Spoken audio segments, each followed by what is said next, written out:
मैं नायब सिंह ईश्वर की शपथ लेता हूं कि मैं विधि द्वारा स्थापित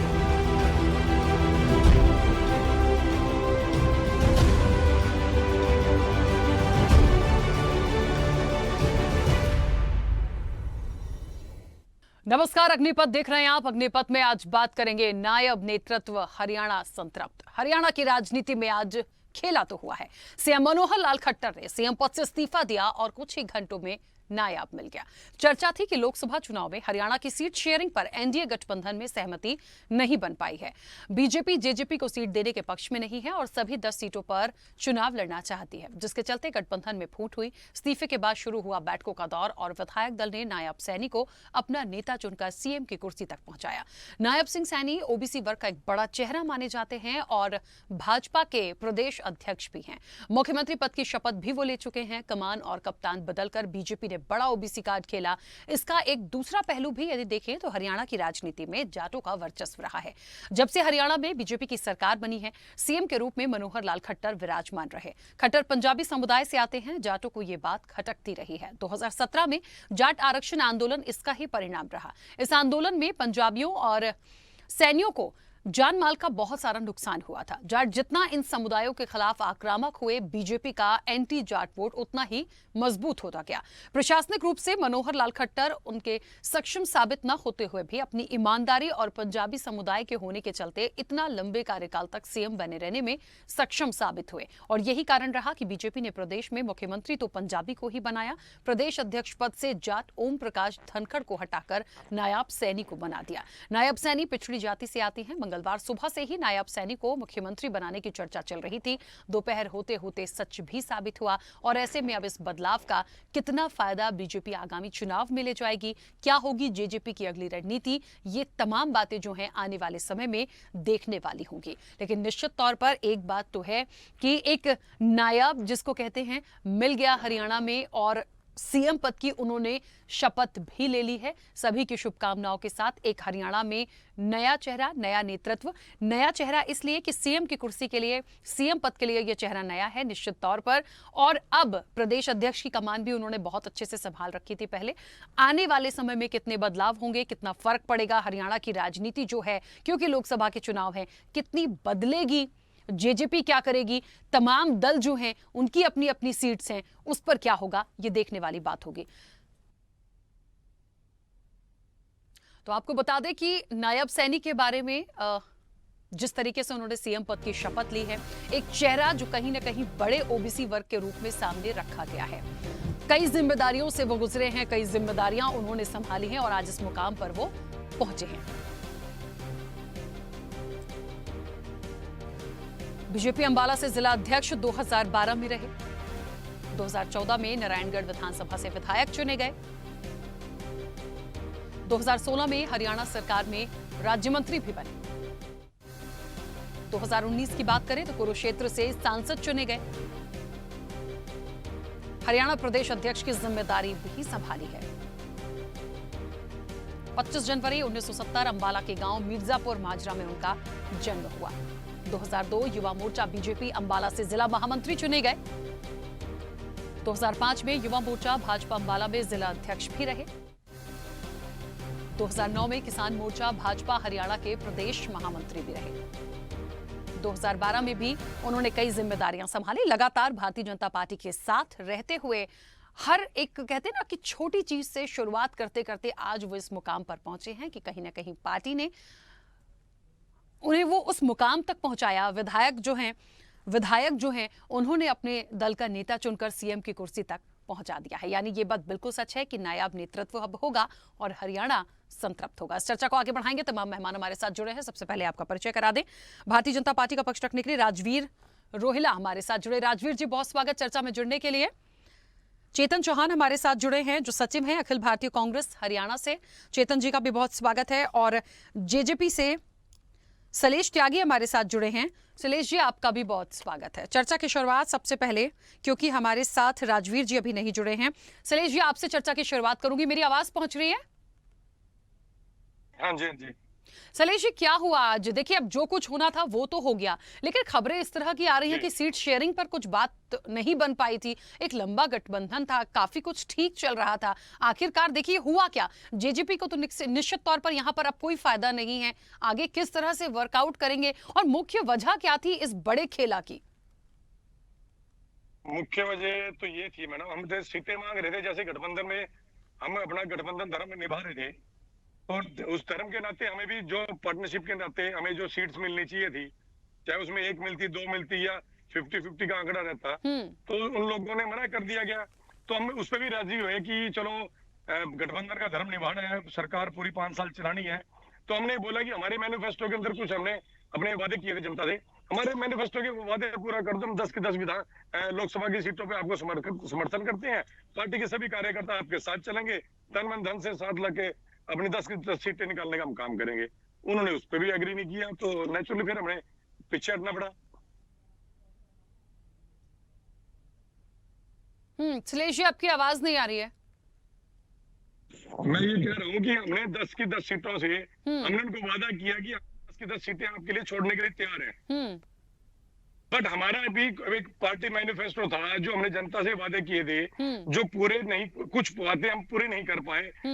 जैसे कि 5100 पेंशन का था, या 1-2 और वादे थे कि हमारे वो 5100 पेंशन वाले वादे पूरे करवा दो आप, उसको आज ही 5100 पेंशन आप मुख्यमंत्री जी अपना बोल दें, रहने की जनता को लाभ मिलना शुरू हो जाए। हम 10 की 10 सीटों पे आपको समर्थन देते हैं और साथ आपके काम करने के लिए तैयार हैं। 10 की 10 सीटें आपको जितवा के भारतीय जनता पार्टी की झोली में हम डाल देंगे।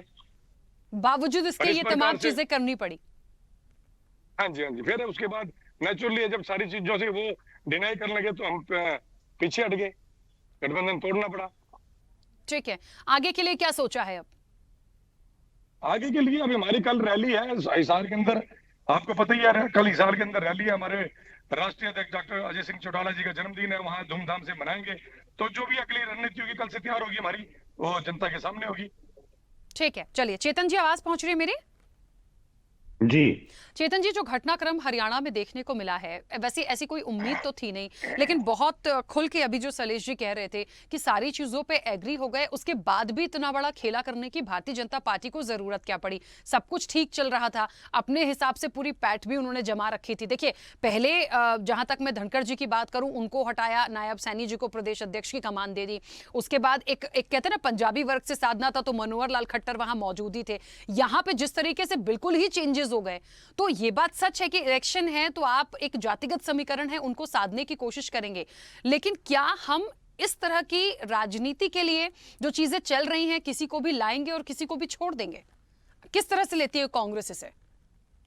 देखिए, ये सिर्फ जनता की आंखों में धूल झोंकने का काम करने की बात है।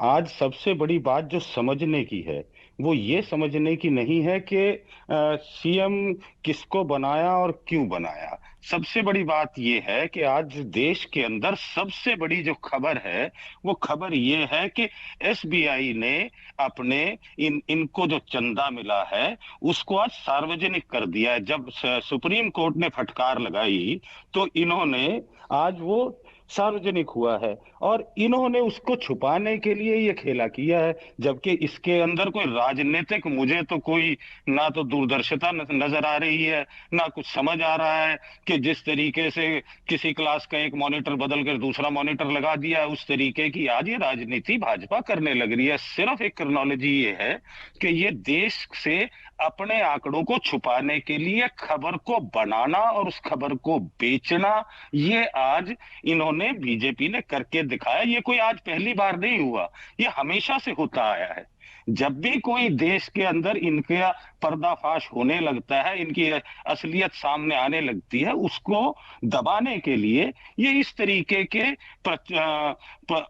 प्रोपेगेंडा स्टंट्स ये रचते आए हैं। ये आज कोई पहला हरियाणा में थोड़ी हुआ है, हर जगह हर प्रदेश में इन्होंने इसी तरीके से किया। आप क्रोनोलॉजी समझेंगी तो हर बड़ी खबर को देश में जब इनका खुलासा होता है तो उसको छुपाने के लिए ये काम है। बाकी कोई बहुत बड़ी मुझे तो कोई इससे कोई हरियाणा की राजनीति में कोई बहुत बड़ा परिवर्तन आने वाला दिख नहीं रहा। नहीं, लेकिन एक बात जो आपने बोली चेतन जी, ठीक है, जो एसबीआई वाला मैटर आपने बोला, इस पर निश्चित तौर पर हम लगातार कल से चर्चा में थे।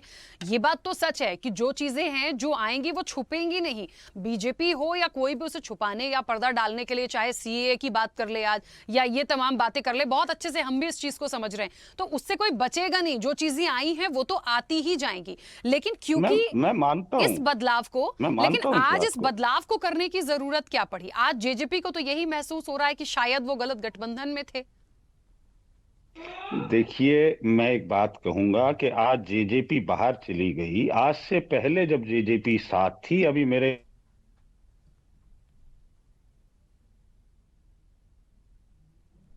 आवाज नहीं आ रही को चेतन याद जी। नहीं आई। हम्म मैं ये कह रहा हूं कि मेरे आदरणीय अभी साथी जेजेपी से बोल रहे थे, जब आप गठबंधन में थे, आप 4.5 पौने 5 साल तक गठबंधन में रहे, तब ये चीजें आपको याद नहीं आई कि 5100 पेंशन होनी थी, 75% युवाओं की भागीदारी का आपने लोगों को एक लॉलीपॉप दिया था। आज आप पौने 5 साल बाद आकर सारी ठीकरा आपने बीजेपी पर फोड़ दिया। और क्योंकि प्रॉब्लम क्या है कि दोनों का जो गठबंधन था, ये कोई गठबंधन नेचुरल गठबंधन था नहीं, ये एक मौका परस्ती का गठबंधन था। और वो गठबंधन आज भाजपा को शायद जजपा की जरूरत नहीं लगती, इसलिए उन्होंने इनको बाहर कर दिया। जब जरूरत थी तब इनको बुला लिया। ये भी मौका परस्ती के उसमें हाथ मिलाकर बैठे थे। तो आज कोई, मैं वही बात कह रहा हूं कि कोई इससे हरियाणा की जनता के ऊपर कोई बहुत बड़ा बदलाव या हरियाणा की जनता के लिए इन्होंने कोई बहुत बड़ी चीज आज पेश कर दी हो। खोखले वादे, खोखले, सिर्फ जनता को गुमराह करना, एक नई उसमें आज लाकर खड़ा कर दिया है। मुझे तो समझ नहीं आ रहा कि 4 या 6 महीने पहले चुनाव के हैं और शायद 2-3 दिन में लोकसभा चुनाव की घोषणा हो जाए, उससे पहले आप मुख्यमंत्री को बदलकर क्या साबित करना चाह रहे हैं, ये तो शायद बीजेपी वाले ही बता पाएंगे। ठीक है, चलिए, क्योंकि भारतीय जनता पार्टी हमारे साथ फिलहाल अभी जुड़ी नहीं है। सलेश जी, चलिए, बीजेपी भी हमारे साथ जुड़ गई है। राजवीर जी, आवाज पहुंच रही है? आवाज पहुंच रही है। राजवीर जी, कई सारे सवाल हैं। एक तो जेजेपी को ये लग रहा है कि वो सारी चीजों के लिए, सारी टर्म्स एंड कंडीशंस पे एग्री थे, पूरी 10 की 10 सीटें देने के लिए भी तैयार थे, हर चीज के लिए तैयार थे, फिर भी आपने गठबंधन तोड़ा। दूसरी तरफ कांग्रेस को ये लगता है कि एसबीआई वाला जो इलेक्टोरल बॉन्ड वाली जो चीजें आई हैं, उसको ढकने के लिए आप सीए हो, चाहे आज हरियाणा का घटनाक्रम हो, इन तमाम चीजों पर पर्दा डालने की कोशिश कर रहे हैं सामने लाकर। लेकिन मेरा ये सवाल है कि हरियाणा में इस बदलाव की जरूरत क्या थी? व्यक्तिगत इंटरनल भारतीय जनता पार्टी की चीजें हो सकती हैं, लेकिन क्या मनोहर लाल खट्टर काम अच्छा नहीं कर रहे थे, या फिर जातिगत समीकरण के हिसाब से लोकसभा को साधना था? क्या हुआ है हरियाणा में? सभी को राम राम। भारतीय जनता पार्टी हमेशा प्रयोग करती रहती है जी। गुजरात में किया था प्रयोग, सफल रहा। 3 राज्यों के मुख्यमंत्री बदले गए, बहुत आसानी से बदल दिए, सफल रहा। अगर यहाँ मतलब परिवर्तन हो गया तो क्या दिक्कत है? 9.5 साल तक मुख्यमंत्री जी ने हरियाणा की सेवा की है। उन्हीं की जन कल्याणकारी नीतियों को जो उन्होंने चला रखी है, उन्हीं को आगे बढ़ाने के लिए श्री नायब सैनी जी को लाया गया है। आज उन्होंने शपथ ले ली है, 2-3 मंत्रियों ने शपथ ले ली जब तक हम बात कर रहे हैं, ठीक है ना? तो ये कोई लंबी चौड़ी बात नहीं है। परिवर्तन तो देखो, समय परिवर्तनशील है, राजनीति में बदलाव होते रहते हैं, कोई लंबी चौड़ी बात नहीं। बात है ये कि भाई आपने जो जनता से कमिटमेंट कर रखा है, क्या आपने वो पूरा किया? क्या आप वो डिलीवर कर रहे हैं? हाँ, हमने जनता से जो कमिटमेंट किए थे हम वो पूरे कर रहे हैं, ठीक है। जनता खुश है, हमारे बदलाव से भी खुश है जनता। और हमारे जो पूर्व मुख्यमंत्री रहे श्री मनोहर लाल जी, जो उन्होंने 9.5 साल में कार्य किए हैं, जनता ने 9.5 साल के कार्यों को देखा है और बार बार उनको अन्य चुनाव में जिताया है। तो ये बदलाव एक नेचुरल बदलाव हुआ, कोई लंबी चौड़ी बात नहीं। रही बात गठबंधन की, तो ये गठबंधन हमारा परिस्थितियों का गठबंधन था, क्योंकि हमारी 40 सीटें आई थी, तो 10 सीटें इनकी थी, 5-6 शायद निर्दलीय थे। तो एक मजबूत सरकार जो कि सक्षम रूप से चल सके, जो सुचारू रूप से चल सके, उसके लिए गठबंधन किया गया था। हमारा चुनाव से ना तो पहले गठबंधन था इनके साथ में, हमने चुनाव लड़ना है, ना आज गठबंधन था हमारा चुनाव, हमने इनके साथ चुनाव लड़ना है, क्योंकि कोई फाउंडेशन नहीं थी इस चीज की। तो जज्बा वाले साथी अब कुछ बोले, ठीक है, तो इनका कोई मतलब नहीं इन चीजों का। हम चुनाव में जा रही है, हमने मुख्यमंत्री हमारे यहाँ शपथ ले चुके हैं, तो हमने जनता के लिए, हम जनता के जवाब दे, हम किसी पार्टी के जवाब दे नहीं है। चलिए, एक महत्वपूर्ण बात है, अब तो देखिए सारी चीजें यहां पर हो गई हैं। मुझे लगता है सलेश जी, बड़ा महत्वपूर्ण जी। यहाँ पर वो कह रहे हैं कि कुछ चीजों पे कहते हैं गठबंधन में भी कुछ पॉइंट्स ऐसे होते हैं कि अपनी जिम्मेदारियों को निभाना होता है। आपने इस चीज को भी थोड़ी जी। देर पहले कहा भी था। क्या मैं ये मान लूं कि दोनों के बीच में जो बातचीत चल रही थी, दोनों ने जो वादे किए थे उसमें आप पीछे रह गए और इसीलिए आपको छोड़ना पड़ा है बीजेपी को? इनसे मेरे भाजपा वाले साथियों से जरा ये पूछे जाए कि हमने किस जगह कोर और कसर छोड़ी है। आपके साथ किस जगह हम कंधे से कंधा मिला के नहीं चले, चाहे वो किसान आंदोलन में हमने विक्टिम कार्ड मत किसान खेलो भाई, आंदोलन के अंदर राजनीति है, भाई विक्टिम कार्ड साहब मत खेलो। हमारा गठबंधन सिर्फ और सिर्फ सरकार चलाने के लिए था, परिस्थितियों में गठबंधन था, सरकार चल रही है, बात खत्म। उससे आगे क्या है? आपने चुनाव में आपने जाना चाहिए। आप अच्छा, ये तो आपसे पहले पूछ ओवर कीजिए। आप हमारा सिर्फ परिस्थितियों में गठबंधन था। अरे भाई सरकार साहब, जब से आप मिले, बस बोल रहे थे, हमारा कोई यदि कमिटमेंट नहीं था इस कि प्रकार हमने से आपके साथ बोलोगे चुनाव तो लड़ना मैं है। भी आपको बोलने नहीं दूंगा। यदि आप इस प्रकार से बात करोगे तो मैं भी आपको बोलने नहीं दूंगा। सुनने की क्षमता बोलिए रखिए बोलिए आप। आप। आप सुनने की क्षमता रखिए। आप बोल रहे थे, मैं सुन रहा था आपकी बात को, मैंने बीच में नहीं आपको टोका। कम से कम सुन तो लो। आप जवाब आप दे पड़ेंगे, आप जवाब दीजिए। आपको रोक नहीं रहा कोई भी, मैं नहीं आपको रोकूंगा, मैं चुपचाप आपकी बात को सुनूंगा। ठीक है, बोलिए। आप बोल रहे हैं कि परिस्थितियों के हिसाब से जब आपके पास पर्याप्त मात्रा के अंदर निर्दलीय वो थे तो हमारे पास आपको आने की क्या जरूरत थी, हमारे सहारा लेने की क्या जरूरत थी? हम तो विपक्ष में बैठने के लिए भी तैयार थे। हमने तो शुरू से विपक्ष की राजनीति करने की कोशिश की। हमारे पास 10 MLA थे, हमारे पास तो उससे ज्यादा भी नहीं थे। आपके पास निर्दलीय भी थे, आपके पास संख्या भी पूरी थी, उसके बाद भी आपको हमारी जरूरत पड़ेगी। आज आपकी जरूरत पूरी होगी तो आपने हमें दरकिनार कर दिया। कारण यह अभी आपके अंदर जो सत्ता का घमंड जो बोल रहे हैं ना, ये आपको नजर आ रहा है। आपको आज हमारी जरूरत नहीं है। आपको सिर्फ इस दिमाग के अंदर ये आ रहा है भी हम 10 की 10 सीटों पे 10 की 10 सीटों पे जीतते और इनको जेजेपी वालों को हम किसी तरीके से नीचे दिलाएं। आज कोई भी राजनीतिक दल हो तो सबकी आंख के अंदर सिर्फ एक ही रोड है, वो है दुष्यंत चौटाला। कि वो 35 साल का लड़का आज इतनी ऊंचाइयों पर कैसे चला गया, उसके अंदर इतना दम और खम है, वो कैसे डिप्टी सीएम पहुंच गया, कितने उसने हरियाणा के लिए काम कर दिए, चाहे वो सड़कों को जाड़ की काम हो, 75% रोजगार की बात हो, चाहे 5100 पेंशन के लिए लड़ने वाली बात हो। हमारी हर रैली के अंदर हमने ये बोला कि हमारे अंदर टीस है, हमारे अंदर टीस है। आपने हमारी किसी प्रकार की बात ये नहीं माननी, क्योंकि आप नहीं चाहते थे कि जननायक जनता पार्टी जो हरियाणा का आने वाला भविष्य है उसको आप ऊपर आने दे। आपने सिर्फ अपनी घमंड की राजनीति जो करी है, आपने जो सत्ता को हटाने की राजनीति करी है, जिसमें हमारा दुरुपयोग किया आपने। किसान आंदोलन के अंदर सबसे ज्यादा यदि नुकसान खाया तो हमारी पार्टी ने खाया, लेकिन हमने आपका साथ नहीं छोड़ा एक बार भी, हमने आपसे पीछे नहीं हटे एक बार भी। जो मुख्यमंत्री जी ने कह दिया हमने वो माना। जो हालांकि ये जो केंद्र सरकार का फैसला था कानून लाना, तो उसमें भी हमने आपका साथ दिया, हमने एक बार पीछे नहीं हटे। हमने आपके उस टाइम भी यदि हम मतलब ही होते, हम भी चाहते थे डिप्टी सीएम बन गए। ठीक है सलेश जी, मैं बीच में रोक रही हूँ।